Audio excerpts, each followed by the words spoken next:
Kelly, and it is shaping up to be a big day in Washington. Joining me to discuss what's making the rounds today, NBC's own Gadi Schwartz, co-host of PBS's In Principle, Amy Holmes, and Akbar Gbaja-Biamila is here, the co-host of American Ninja Warrior.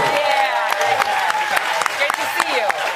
So all week plus, we've been talking about the FBI's reopened background investigation into Supreme Court nominee Brett Kavanaugh. Some wondering, could they finish it by the Friday deadline? Well, they have. The final report is complete, and senators will see it today. And now a final vote appears to be coming this weekend on Kavanaugh's nomination. We're going to discuss it, but first we want to get the very latest from NBC's Peter Alexander. This morning, members of the Senate expected to get their first look at the FBI's completed background investigation into Judge Brett Kavanaugh. Everyone has asked, what's it going to say? How am I going to react? I have no idea. In truth and fairness, I have no idea. Late Wednesday, top Republican Mitch McConnell starting the clock on Kavanaugh's confirmation vote before even receiving the FBI's findings. There'll be plenty of time for members to review and be briefed on the supplemental material. The top Democrat on the Judiciary Committee, Dianne Feinstein, blasting the White House for not instructing the FBI to interview Kavanaugh himself and his accuser, Blasey Ford, raising, quote, serious concerns that this is not a credible investigation. Kavanaugh has vehemently denied all allegations of sexual misconduct against him. Ford's legal team also questioning the thoroughness of any FBI investigation that didn't interview her or witnesses she says corroborate her testimony, releasing a statement overnight that reads in part, "We are profoundly disappointed that after the tremendous sacrifice she made in coming forward, those directing the FBI investigation were not interested in seeking the truth." President Trump still facing fierce criticism for mimicking Ford's account of her alleged assault. How did you get home? I don't remember. How'd you get there? I don't remember. Where is the place? I don't remember. How many years ago was it? I don't know. Those comments potentially complicating Kavanaugh's confirmation, outraging three crucial Republican swing votes. I thought they were absolutely wholly inappropriate. The president's comments were just plain wrong. It's just not right. It's just not right. I wish he hadn't have done it. Just say it's kind of appalling. White House officials combating criticism that he was mocking Ford's account. She's been treated like a Fabergé egg by all of us, beginning with me and the president. He's pointing out factual inconsistencies. It seemed to me that he was stating facts that Dr. Ford herself laid out in her testimony. So where does that leave us now? Potentially on the eve of a vote, the real vote on whether Kavanaugh gets confirmed to the Supreme Court. Well, the train has left the station. Yes, the Senate Majority Leader has moved forward on these sort of procedural votes. We should have the final vote by, people are saying, Sunday, possibly Monday. And it's not going to be... Maybe Saturday. Maybe even Saturday. Saturday. And, you know, for all the back and forth about President Trump's remarks, it's not going to be about President Trump. It's going to be about Judge Kavanaugh and those three Republicans and how they feel about voting yes or no, and particularly what their constituents are telling them about that vote. Yeah, I don't know if Peter Alexander's right with his comment that Trump's remarks on Ford potentially complicate Kavanaugh's nomination. Of course, those three senators whose vote we're all waiting to hear are going to say that was inappropriate. Of course they are. Right. But that doesn't mean anything about how they're going to vote. And what Jeff Flake said on the Today Show yesterday, he's one of the critical three, was he did not expect and nor want the FBI to go back and re-interview, because the Senate had already done it, Kavanaugh or Ford. They took hours and hours of testimony from both of those two. When the FBI interviews somebody, it's toward an eye towards getting the facts so that the Senate can then do a meaningful questioning of that person. Well, they already had both of those people before the Senate to do long questioning on Ford and Kavanaugh. So Flake's indication is basically he didn't expect the FBI to do more than it's done. And the real question is whether these senators have seen anything different in the past week that would tip them one way or another. Well, it's going to be interesting to see what's inside of the reports. We won't get that. Obviously, they're revealing it right now. But, to me, this comes down to integrity. And we saw that kind of play out with Kavanaugh. When you talk about a lifetime appointment, you want somebody there that obviously has great integrity, who's going to be able to see the law, interpret the law in a fair way. When you go back and you start thinking about just the proceedings and you see Kavanaugh going back and forth or lying and maybe he's not lying, what is he talking like? that to me says a lot. I mean, that's the Supreme Court we're talking about. I think this puts the FBI in a really difficult situation. The FBI is supposed to be this organization that is above the political fray. That's one of the reasons why we're probably never going to see this report, right?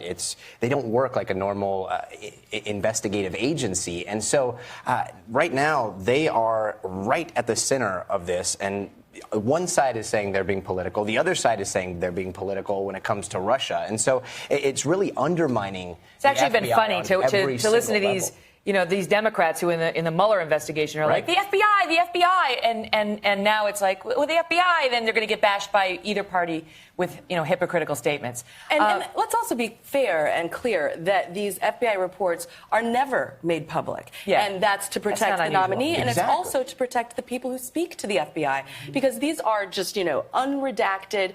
It can be hearsay, it can be rumor, and that is supposed to be private and privately seen. But the same thing, like the Republicans who in the Mueller investigation have said the FBI has been politicized, by these couple of agents who obviously were anti-Trump.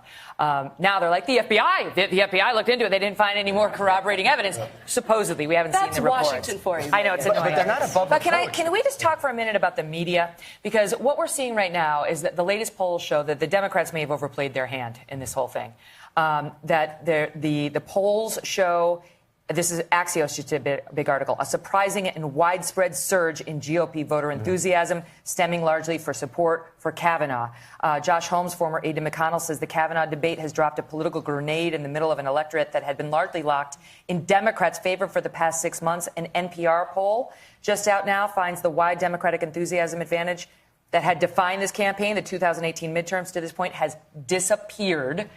And I would submit to you it's in part because of what we've seen, how we've seen the Democrats try to maneuver Dr. Ford and others as political weapons, and some in the media who have run with these reports, and even Di-Fi cross-examined Kavanaugh about this completely discredited third accuser, Julie Swetnick, who's got a list of problems. And I think people are getting that Ford is one thing, but the pile-on and the reporting about him throwing ice and him calling his 18-year-old buddies a bunch of drunks as though it's like, aha! Right, I got you. There's a backlash. And Megyn, it was predictable that it could be a rallying cry for Republicans. I predicted this last week, and Senator Lindsey Graham has said he has never seen an event that has been more unifying for Republicans. And in the NPR polling, what's interesting is it's been very activating for conservative women who have seen this process unfold and said, we cannot have this in our country where we presume guilt instead of presuming innocence. That's the thing. It's like I've said this from the beginning, that believe women may sound like a nice slogan, but it is utterly inconsistent with the fundamental principles of our justice system. Utterly inconsistent. Women are entitled to an open mind and a fair hearing, not to a presumption that their accusations are true. Men get due process as well. Yeah, and that's very fair. And we've seen that tip. We've definitely seen that tip, and the pressure from men as well. But just to be fair is what you're saying, and I totally agree. Yeah. But I think there's some blame that goes to the Democrats as well, coming forward before the nomination hearings and saying that they're going to oppose anybody, payback for Merrick, before we got to any of this, before any of this came out. And so automatically it was a political issue as opposed to looking at the facts of a case or looking at the allegations that have come forward. It was amazing to listen to Kristen Gillibrand, senator from New York, get out there and say these Republicans don't have an open mind at the hearing. She came on NBC and said they don't have an open mind. Before the hearing started, she said, I believe Christine Ford. Right. I do not believe him. Same thing with Mazie Hirono of Hawaii was out there saying the same thing. Like, they don't have an open mind. They don't have a... She was the one who was out there. The New York Times actually said, it sounds like you're not open-minded. She said, not.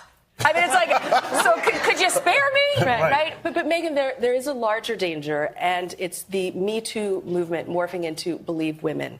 That Me Too is about asserting your dignity, your solidarity with other women. Believe Women, that's a command. That is you. That's almost getting into sort of religious territory of you must believe women.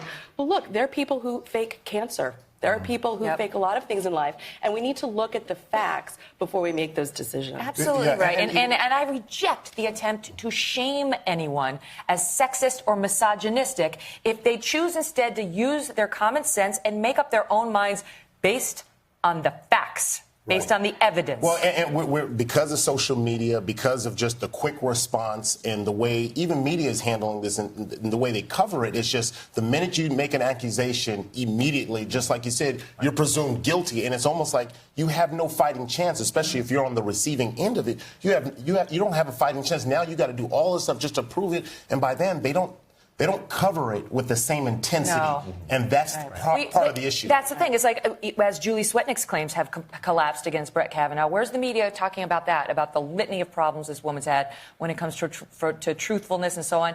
No, we've been covering it here. What do people say? You're victim shaming. Right. Come on. We are allowed to look at the credibility of an accuser. And that doesn't, and we as women need to be careful, because if there's a presumption of guilt in all cases, how are we going to get people to listen to us in the next case? And Megyn, there's another danger of this, and we've seen it on college campuses in terms of anecdotal evidence, and that's the racial angle.